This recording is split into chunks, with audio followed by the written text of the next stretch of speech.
महासमारोहरे पालित ହେଲା କେନ୍ଦୁଝର ରଥଯାତ୍ରା।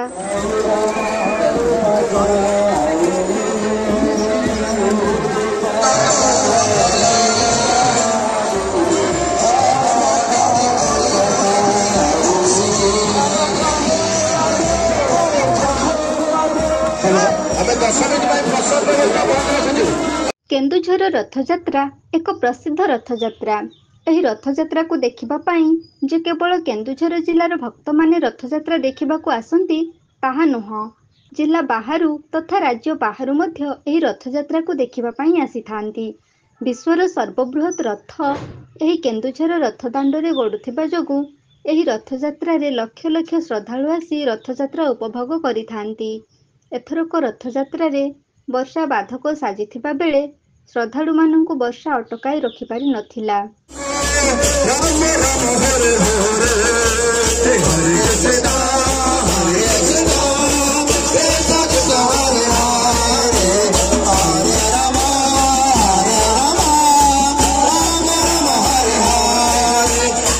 ଭକ୍ତ ଏବଂ ଶ୍ରଦ୍ଧାଳୁ ତଥା ଯାତ୍ରା ପ୍ରେମୀଙ୍କ କୌଣସି ଅସୁବିଧା ଯେମିତି ନ ହୁଏ ସେଥିପାଇଁ ପ୍ରଶାସନର ତୀକ୍ଷ୍ଣ ଦୃଷ୍ଟି ରହିଥିଲା।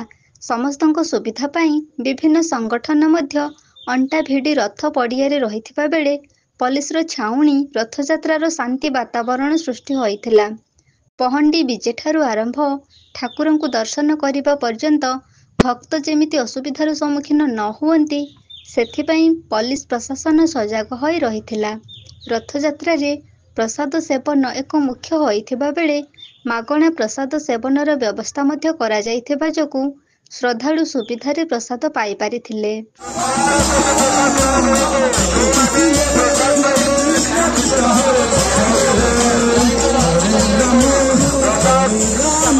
ଜନସମୁଦ୍ର ମଧ୍ୟରେ ଠିଆ ହୋଇଛି ବିଶ୍ୱର ସର୍ବବୃହତ୍ ରଥ ନନ୍ଦିଘୋଷ। ରଥ ଦାଣ୍ଡରେ ପାଦ ଦେଉ ଦେଉ ସର୍ବପ୍ରଥମେ ରଥକୁ ମୁଣ୍ଡିଆ ମାରି ଭକ୍ତ ରଥଯାତ୍ରା ଉପଭୋଗ କରିଥାନ୍ତି। ଯାତ୍ରାରେ କିଛି ସମୟ ବୁଲିଯିବା ପରେ ପୁଣି ପ୍ରାଣର ଠାକୁର ପ୍ରଭୁ ଜଗନ୍ନାଥଙ୍କୁ ଦର୍ଶନ କରିବା ପାଇଁ ରୁଣ୍ଡ ହୋଇ ଯାଆନ୍ତି ରଥ ନିକଟରେ। ଆକୁଳ ଚିତ୍ତରେ ଚାହିଁ ରହିଛନ୍ତି, ଚକାଚକା ଆଖିରେ ସାରା ଦୁନିଆକୁ ଚାହିଁ ରହିଥିବା ପ୍ରଭୁ ଜଗନ୍ନାଥଙ୍କ ସହିତ ଭାଇ ବଳଭଦ୍ର ଏବଂ ଭଉଣୀ ସୁଭଦ୍ରାଙ୍କୁ।